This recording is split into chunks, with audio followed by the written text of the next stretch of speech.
मित्रांनो, हे बंधनातलं पाणी मुक्त असंच नाही झालेलं आहे बरं.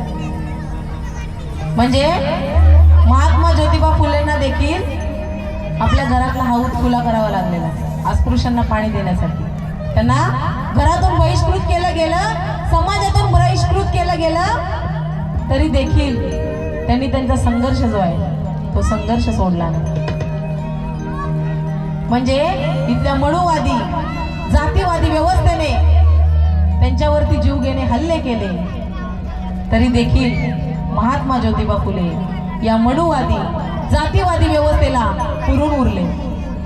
आणि म्हणून आम्हाला सांगावंसं वाटतं,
बालविवाह केले जायचे आणि त्या स्त्रीचा नवरा मेल्यानंतर तिचं केशोपन केलं जायचं, तिला विद्रूप केलं जायचं,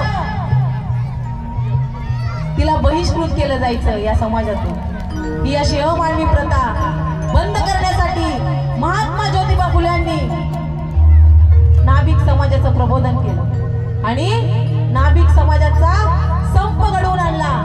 कशासाठी?